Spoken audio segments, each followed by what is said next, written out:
¿Alguna vez has sentido que nadie expresa con sinceridad lo que realmente piensa sobre las mujeres? Como si todo lo que se dijera estuviera teñido de una devoción ciega o un rencor profundo, sin espacio para la lucidez ni la franqueza. La sociedad se empeña en retratar a las mujeres como figuras puras, cuidadosas, casi moralmente superiores. Pero, ¿y si esa imagen no fuera más que una escenificación cuidadosamente coreografiada? ¿Y si uno de los pensadores más controversiales de la historia lo hubiera intuido hace más de un siglo? Friedrich Nietzsche jamás temió expresar lo que muchos no se atrevían siquiera a pensar. No despreciaba a las mujeres, pero tampoco se dejaba seducir por el impulso de idealizarlas. Mientras otros intelectuales las elevaban a un altar o simplemente las ignoraban, Nietzsche decidió mirar más allá de la apariencia, escarbar detrás de las máscaras y de los roles que la cultura les había impuesto. Nietzsche no concebía la relación entre los sexos como una construcción basada en la igualdad o en una idea romántica del amor. Para él, todo respondía a un juego de instintos, dominio y supervivencia. Y cuanto más observamos la actualidad, más aterradoramente certera se vuelve su visión. Pero no te equivoques, esto no es un discurso de desprecio ni una exaltación acrítica de lo masculino. Es una invitación a mirar más a fondo, a cuestionar esas fuerzas invisibles que operan en la dinámica entre los géneros.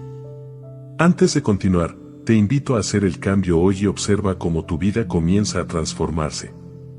Si te ha gustado este contenido y estás listo para dar el siguiente paso hacia una vida más plena y productiva, te invito a unirte a nuestra clase gratuita sobre cómo dejar de procrastinar. En esta clase, aprenderás estrategias efectivas para superar la postergación y empezar a tomar acción en tus metas. El enlace para registrarte está en la descripción del video, no te lo pierdas, continuemos. Nietzsche no ofrecía consuelos ni respuestas cómodas. Traía consigo un espejo, uno que no disimula nada. Y si estás cansado de las falsedades, si realmente deseas ver más allá de las ilusiones románticas, entonces acompáñame. Porque después de comprender cómo Nietzsche percibía a las mujeres, no volverás a contemplar el amor, el poder o tu propia identidad del mismo modo. En la mente de Nietzsche, los hombres no amaban verdaderamente a las mujeres, sino la imagen que construían de ellas, una fantasía que los hacía sentir seguros, inspirados, incluso superiores. A esa distorsión él la llamaba idealización romántica, una mentira seductora. Esta fábula sostiene que las mujeres son siempre tiernas, puras, frágiles y moralmente superiores. Pero para Nietzsche eso no era admiración, era evasión. La mujer ideal, según él, no era una persona auténtica, sino un personaje inventado por hombres incapaces de lidiar con la complejidad del alma femenina. En vez de afrontar esa complejidad, los hombres convirtieron a las mujeres en símbolos, de virtud, de belleza, de redención emocional. Y al hacer esto, les arrebataron su autonomía, relegándolas al rol de figuras secundarias en sus propios relatos afectivos. Nietzsche lo veía como una forma de cobardía. Los hombres se mentían a sí mismos porque no toleraban la verdad desnuda sobre las mujeres, que eran instintivas, estratégicas y movidas por un tipo de poder distinto. No eran mejores ni peores. Eran diferentes. Enigmáticas no por naturaleza, sino porque los hombres se negaban a comprenderlas. Preferían perpetuar la fantasía antes que afrontar lo real. Esa máscara que llaman amor, decía Nietzsche, no nace de la admiración, sino del temor. Miedo a una mujer emocionalmente autónoma, sexualmente libre, que no necesita ser rescatada. Así, ese temor se disfraza de romanticismo, y los hombres se sumergen en su propia ilusión, hasta que la realidad golpea. Cuando la fantasía se derrumba y emerge la mujer auténtica, muchos hombres se sienten traicionados. No porque ella haya cambiado, sino porque la mentira ya no se sostenía. Nietzsche veía en esto una de las falsedades más grandes de la civilización, que para amar a una mujer, el hombre debía negarse a ver quién era realmente. Para él, las mujeres no eran frágiles. Al contrario, las consideraba maestras de una fortaleza diferente, una que no grita, pero que influye. Mientras el poder masculino se manifestaba a través del estatus, la fuerza o la imposición, Nietzsche creía que las mujeres habían cultivado un dominio más refinado, más silencioso, pero igual de poderoso. A lo largo de la historia, las mujeres no tuvieron acceso al poder formal, no podían gobernar, liderar ejércitos ni controlar instituciones. Así que desarrollaron otras formas de influencia. Aprendieron a incidir desde las sombras, mediante el encanto, la sutileza y una profunda inteligencia emocional. Mientras los hombres edificaban imperios con armas y discursos, las mujeres formaban a los hombres que levantarían esos imperios. Nietzsche notó que las mujeres poseían la habilidad de guiar sin mandar, de generar lealtad sin recurrir a la fuerza, de proteger sin exigir. Su poder era psicológico, relacional, y nacía de una conciencia aguda de la naturaleza humana. Sabían como nadie lo que movía al hombre, el deseo, el ego, el orgullo. Y sabían cómo moldear esos motores sin confrontación. No por manipulación, sino por necesidad. Nietzsche admiraba esa habilidad, pero también lanzaba una advertencia: no subestimes ese poder, porque al ser invisible, es aún más difícil de resistir.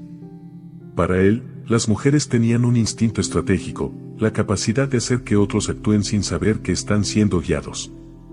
Por eso no las veía como víctimas pasivas, sino como tácticas silenciosas en movimiento.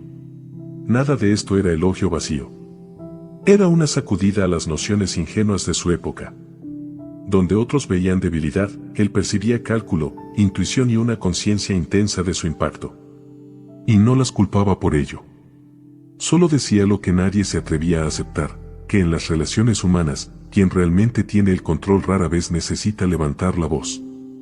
Nietzsche creía que los humanos no se rigen por la verdad, sino por la apariencia. Y en las mujeres veía esa comprensión llevada al nivel del arte. No por superficialidad, sino por supervivencia. Antes de continuar, te invito a hacer el cambio hoy y observa cómo tu vida comienza a transformarse. Si te ha gustado este contenido y estás listo para dar el siguiente paso hacia una vida más plena y productiva, te invito a unirte a nuestra clase gratuita sobre cómo dejar de procrastinar. En esta clase, aprenderás estrategias efectivas para superar la postergación y empezar a tomar acción en tus metas. El enlace para registrarte está en la descripción del video, no te lo pierdas, continuemos. No consideraba esta atención a la imagen como banal. Para él, era una estrategia. Pensaba que, en un mundo que históricamente les negó el poder formal, las mujeres aprendieron a dominar el terreno de la percepción. Belleza, gentileza, destreza social, no eran adornos, sino instrumentos. Instrumentos para subsistir en una cultura que las evaluaba según cómo eran vistas. Y si el control de la percepción define el desenlace, entonces controlar la apariencia equivale a controlar el juego entero. Donde otros veían vanidad, Nietzsche veía inteligencia refinada. Decía que las mujeres tenían una percepción simbólica casi instintiva. No se apegaban a la realidad cruda, sino a cómo deseaban que se percibiera. Sabían que nadie se enamora de lo real, sino de lo que parece ser ideal, bello, seguro. Al moldear esa percepción, no solo respondían al mundo, lo moldeaban. Y ahí, Nietzsche profundiza aún más. Para él, la verdad en las relaciones humanas nunca es simple. En un mundo donde lo aparente vale más que lo esencial, la voluntad de parecer se vuelve tan poderosa, o más, que la voluntad de ser. Las mujeres, al haber sido marginadas del poder directo durante siglos, perfeccionaron ese arte, el dominio de la superficie.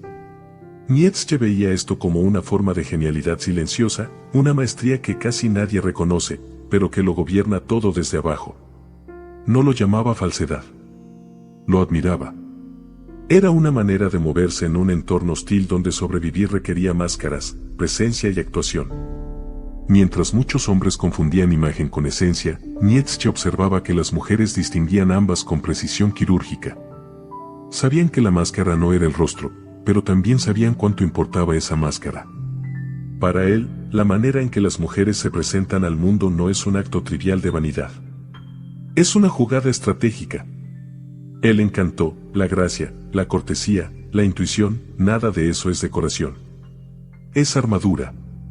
Es arma. Son herramientas para jugar en un tablero en el que ellas siempre comenzaron en desventaja. Nietzsche comprendía que esa sensibilidad social, ese dominio del símbolo, venía de siglos de exclusión. Las mujeres aprendieron a jugar ajedrez emocional en una partida amañada. Y eso, para él, tenía menos que ver con feminidad y más con supervivencia. Un instinto agudo, no para engañar, sino para no ser devoradas por un sistema que siempre las colocó en un lugar secundario. Nietzsche también percibía que esa fuerza silenciosa venía envuelta en virtud, y ahí es donde aborda un punto sensible. Él consideraba que la moral femenina no era algo neutral, universal ni divino, sino una adaptación. Un recurso desarrollado para asegurar espacio, resguardo e influencia en un entorno que había entregado el poder explícito a los hombres. Las mujeres, entonces, aprendieron a convertir la paciencia, la modestia y el sacrificio en cualidades admiradas. Y desde ahí, construyeron una narrativa donde su fragilidad era presentada como grandeza. No porque eso fuera intrínsecamente cierto, sino porque resultaba tácticamente efectivo. Nietzsche no interpretaba esto como una mentira, sino como inteligencia, como una forma sutil de subversión, una manera de doblar las estructuras sin desafiarlas de frente. Nietzsche sostenía que la mujer había aprendido a revestir su vulnerabilidad de valores morales, no para fingir superioridad, sino para resistir con dignidad. Así nació una forma de poder encubierta bajo una imagen de ternura. Y la sociedad, necesitada de conservar alguna apariencia de equilibrio, aceptó esa actuación como si fuera esencia, como si fuera pureza. Pero para Nietzsche, detrás de todo ese montaje, lo que había era instinto. Instinto de conservación. Instinto de dominio. Y cuando las mujeres hablaban de justicia, él oía cálculo. Cuando apelaban a la moral, él detectaba estrategia.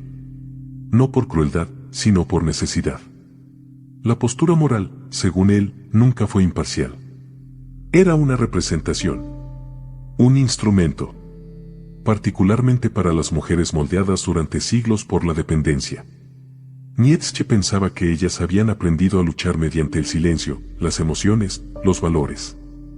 Una ética que desarmaba sin mostrar nunca el filo. Y todo eso no le provocaba rechazo. Le generaba admiración. Porque veía en ello no una misión divina, sino resistencia disfrazada. Nietzsche vivió en una época donde se esperaba que las mujeres fueran dóciles, sumisas, encerradas en roles domésticos. Y aún así, él ya intuía la tormenta. Percibía los primeros signos de un cambio. Mujeres que comenzaban a cuestionar, a desafiar, a salirse de los moldes que la historia les había impuesto. Y no le sorprendía. Le inquietaba. Porque él creía que la fortaleza de las mujeres siempre había sido subestimada, no porque fuera invisible, sino porque se presentaba velada.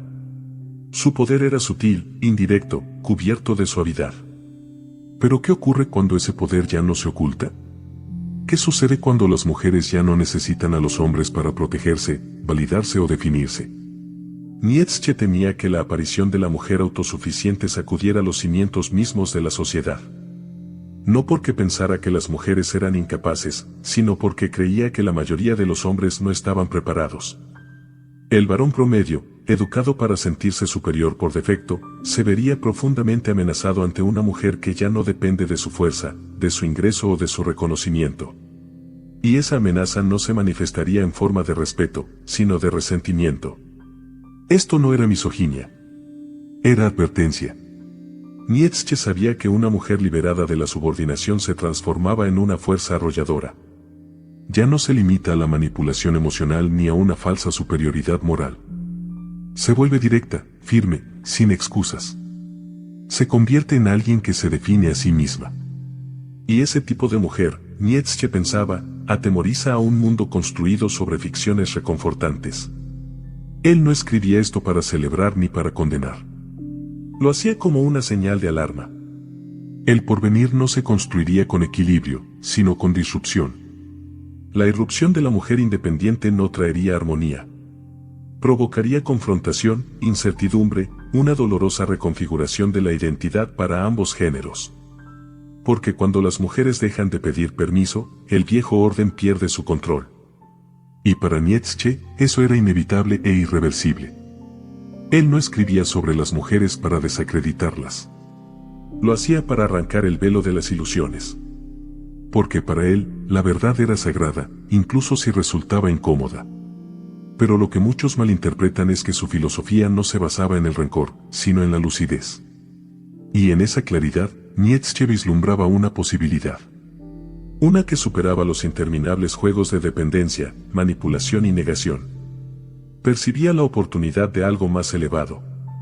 Nietzsche creía que la mayoría de las relaciones entre hombres y mujeres estaban edificadas sobre fantasías compartidas, ambos proyectando sueños, ambos ocultando flaquezas, ambos intentando ganar una partida sin siquiera admitir que estaban jugando. Pero ¿qué pasa cuando ambos deciden dejar caer la máscara? ¿Qué ocurre cuando el hombre deja de idealizar y la mujer deja de seducir? Cuando ninguno intenta controlar mediante el hechizo o la fuerza, sino que se encuentran con plena conciencia de quiénes son y lo que representan. Esa posibilidad, decía Nietzsche, era rara, pero no inalcanzable. Requería la muerte del sentimentalismo, el rechazo de los papeles heredados y el coraje de mirarse mutuamente, no como salvadores ni adversarios, sino como pares. Iguales en poder. Iguales en sombra. Iguales en capacidad de evolución. No idénticos, pero sí igualmente humanos, igualmente imperfectos, igualmente aptos para trascender. Y para alcanzar ese lugar, es necesario soltar la amargura. El hombre debe dejar atrás su resentimiento hacia la mujer que ya no lo necesita. Y la mujer, su furia hacia el hombre que alguna vez la encadenó. Solo entonces puede surgir algo más profundo. No una reconciliación romántica, sino una redefinición radical de lo que implica vincularse. Nietzsche no prometía que esto fuera sencillo. Sabía que la mayoría jamás llegaría hasta ese punto. Pero también sabía que unos pocos sí lo harían. Aquellos dispuestos a renunciar a la comodidad por la verdad, a cambiar la fantasía por la realidad. Y entre esos pocos, podrían hacer un nuevo tipo de relación. Una que no se basara en ilusiones ni en miedo, sino en una potencia compartida. No en la dominación, sino en una evolución conjunta. Si llegaste hasta el final de este video, es porque algo dentro de ti reconoció la verdad escondida en estas palabras. Y quiero agradecerte sinceramente por haberte quedado hasta aquí. Porque ver hasta el final no se trata solo de tiempo. Se trata de coraje. Coraje para enfrentar temas que la mayoría evita. Valentía para observar las relaciones humanas con una mirada más lúcida, más honesta y tal vez también más inquieta. ¿Sabes? Cuando comencé a escribir este guión, pensé en alguien al otro lado de la pantalla que ya hubiera intuido que el mundo de las apariencias no lo explica todo. Alguien que, como Nietzsche, se cuestiona qué hay detrás de las sonrisas, de los gestos, de esos patrones que parecen eternos, pero que se están desmoronando frente a nuestros propios ojos. Y ahora que llegaste hasta aquí, sé que esa persona eres tú. Y antes de que te vayas, déjame decirte algo más. Yo crecí creyendo que el amor era como en las películas, armónico, mágico, predestinado. Pero fue solo después de muchas desilusiones que comprendí que el amor real comienza cuando nos quitamos la máscara. Y eso es precisamente lo que intento hacer aquí, en cada video, abrir un espacio para hablar de emociones, poder e identidad con profundidad y sin temor. Así que si tú también sientes que necesitas más conversaciones como esta, más verdad, más filosofía, más provocaciones que hagan que la mente gire y que el corazón lata diferente, aprovecha este momento, suscríbete al canal. Deja tu me gusta y cuéntame en los comentarios, ¿qué parte de este video te hizo pensar más? ¿Qué verdad te sacudió por dentro? Tu comentario puede ser el inicio de nuestra próxima reflexión. Y quién sabe, tal vez también sirva para inspirar a alguien más que ya esté cansado de las mismas historias de siempre. Ahora sí, si este video te movió por dentro, hay más esperando por ti. Solo haz clic en cualquiera de los videos que están apareciendo en la pantalla. Nos vemos allá en 5 segundos. Y, una vez más, gracias por haber llegado tan lejos.